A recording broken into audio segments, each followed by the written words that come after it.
afternoon and welcome to another hopefully exciting episode of Brian's Table Talks. Somebody asked me the other day why I do this, and quite honestly, it's just I like to talk to you, to my friends. And when we started this, I didn't exactly have that opportunity, but I've gotten where I enjoy these moments just to share what's on my mind. For anybody that's been around me for the last couple of months, you're aware that I've been reading a lot of NASA history books, and I haven't stopped. I've really been going at it. And one of the things I've learned is whenever you've ever watched a rocket launch, maybe you're a little older than I am, you got to watch the Apollos, or you're my age and we got to watch the shuttles go up, or maybe a couple of weeks you got to watch the Dragon go up with a crew in it.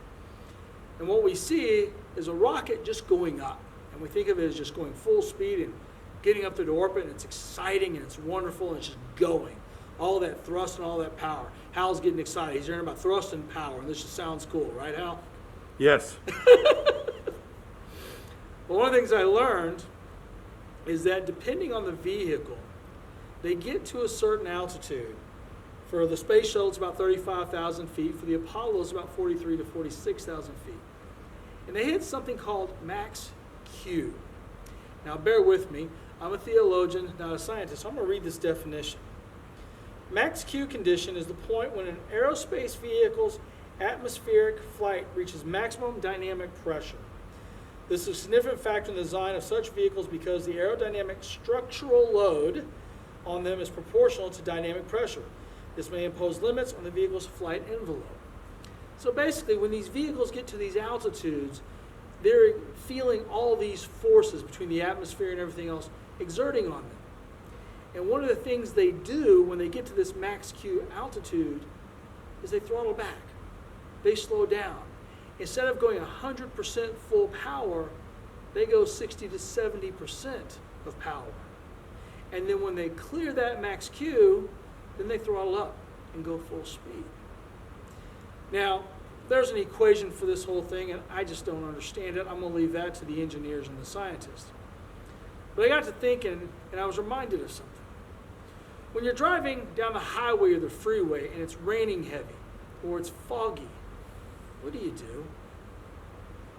What I hope you do is you slow down a little bit, because you can't quite see what's coming.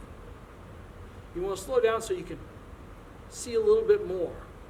And then when you get through it and it's clear again, then you get back up to full speed. And as I thought about this, I thought about the things we're experiencing nowadays. We're going through a lot of changes. We're all familiar with the whole COVID-19 and how that's been changing, masks and reopening and closing and lockdowns. And every day it seems like there's more and more changes coming. Then we've gone through protests, and now they're getting the question of, do we reopen school? What does that look like? The number of changes coming at us is coming at us so fast, it's like a fog. We can't grab hold of it. And I'm reminded that when we can't see clearly, we need to slow down a little bit. We don't need to rush into things quite like, and certainly in our society, we like speed, we like power, we like to go. That's why we call it a freeway. It's not free, it has a speed limit, but that's why we do things like that. And our society moves fast. You pick up your phone, there's all that information on the internet. You have instant communications, you have microwaves, everything is fast, fast, fast.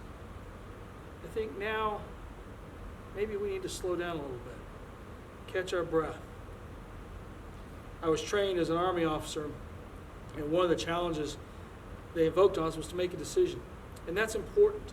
A lot of times we get in a situation where we're paralyzed, we can't make a decision.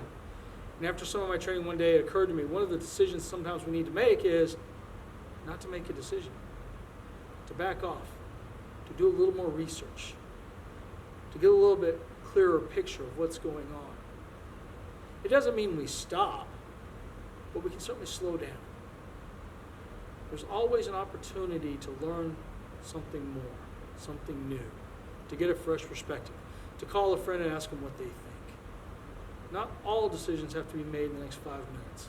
Some can be made tomorrow.